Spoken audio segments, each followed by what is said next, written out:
Bhairaja Pandey sir, welcome to the Gorkha Spirit. Thank you very much, Bhai. I'm happy to be here. We heard that you are friend with Dr. Baburam Bhattarai. He becomes the Prime Minister of Nepal. So, how much do you know about him? Bhai, So- I know Dr. Baburam Bhattarai very well. We studied together at ASCOL. Later on, we were together in Delhi University. He was in Jawaharlal Nehru University. We have been friends in terms of we both shared our concern for the future of the country from our very young age. And Baburam Bhattarai ji until today introduces me as his leader. So we know each other very well. So, do you think he is a successful politician? He is not a successful, but he is a sincere politician. He tried his best. Baburam ji could have been anyone in the world. He could have been the CEO of Microsoft. He could have been the CEO of Boeing. He is a brilliant mind. But he chose to devote his life to the improvement of the country. In that process, he had a limited success. But he could have been personally and financially, he could have been a very successful man around the world. He could have been a top executive anywhere in the world. But he chose to devote his life to the country. So, how far he succeeded, it's a different question. But at least he was ready to die for the country. So he's one of those. So, nowadays, the people questioned about his prestige as well because he supports Indian doctrines blindly. It is said that. So, do you think it's true? All Nepalese politicians will need support from some quarters. So, if our neighbors are supporting you, anyone, there is nothing negative about it. All we need to do is to balance it. If he supports India, then he has to get support from China and he has to get support from the West. He just has to get support from everywhere. But every politician needs a base of power. Somebody needs to help him to come to power, in addition to the local support that he will need. So it's normal to get support. And in fact, he was in India. We all were in India, and he was supported by India, and so be it. There's nothing wrong with that. Dr. Baburam Bhattarai is not a stable person. If we see the comments, criticize, do you think he is not a stable person? He is a brilliant man. He is intellectually extremely high quality person. He is very sincere. He did not suit the Nepalese environment. Nepalese people did not support him all the way. But question is not his integrity. Question is not his brilliance. Question is that at the time when he was running for power, there were people who were opposed to him. So they did not let him function. But for the period he was the Prime Minister, he has done amazing things for the country. So, except that it is not the power structure that held him there wasn't a very stable one. So, and also there were a lot of power dynamics between different power structures. So basically that was the tragedy of it. His degree couldn't support him, if I told you, because I heard it is said by somebody. So is it true? It is not true. His degree is in town planning, but you don't need a degree to be a politician.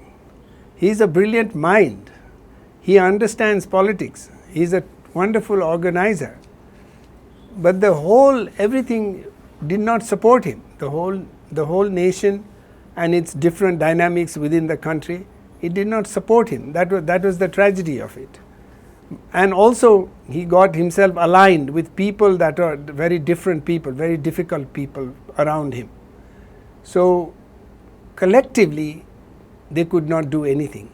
Individually, he's still the finest brain Nepal has produced in politics. He left Maoist, or Maoist kicked him out. Which one is true?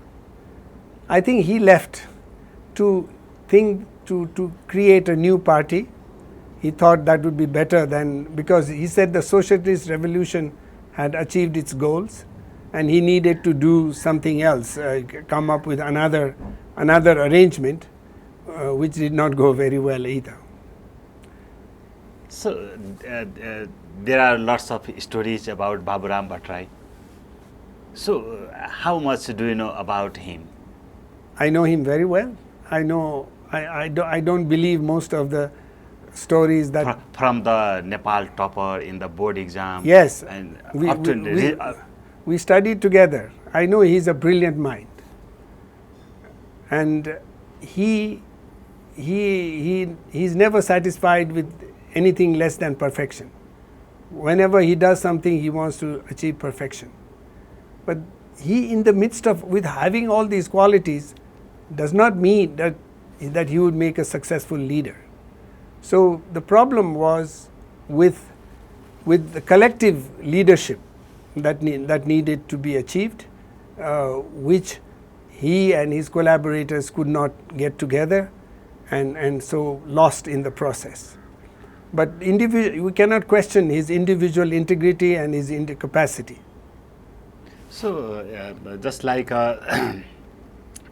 including his name in the Maoist, most of the cadres joined the Maoist because they heard the name of Dr. Baburam Bhattarai. He is the board topper. He is a very intelligent person. He will do something good for the nation. That's why they joined the Maoist, not to the Prachanda.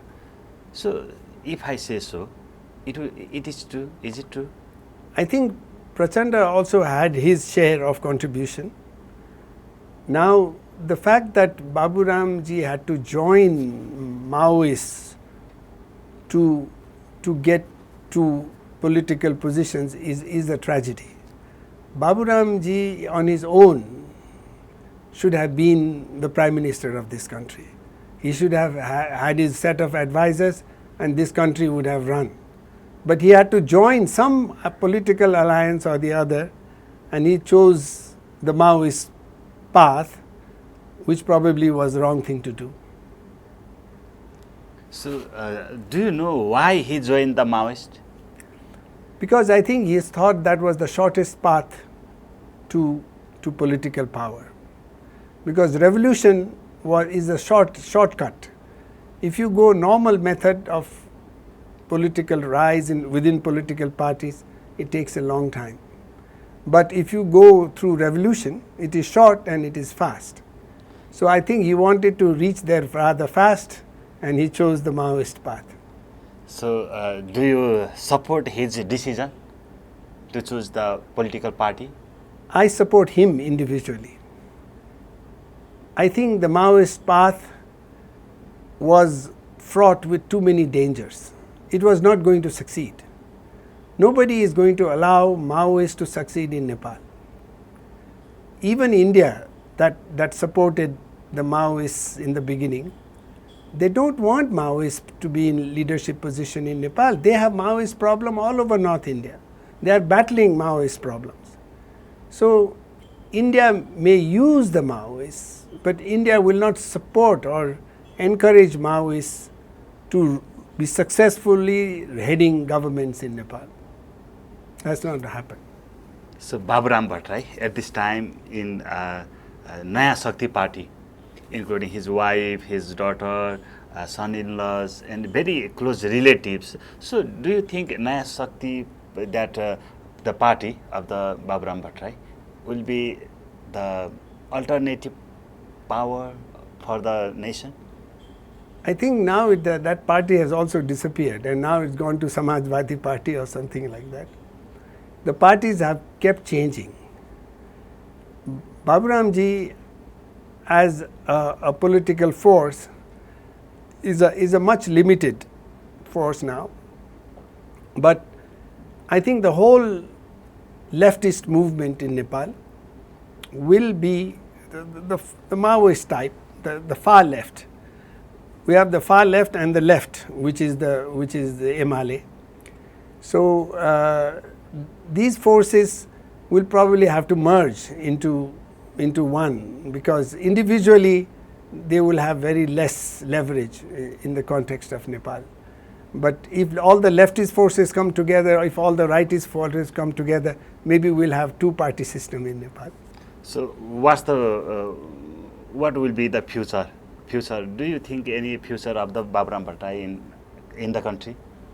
Baburam Bhattarai, the country needs to use him. He has the commitment, he has the knowledge and information. The country he needs to be in what you call a guardianship council, a council that will guide the nation forward. We should have all these people who are previous prime ministers, etc., those who are experienced, turned into a guardianship council. They should quit running day-to-day affairs. They are getting old, so they should become advisors to the new generation of leaders. Thank you. Thank you, sir, for joining with us. Thank you very much.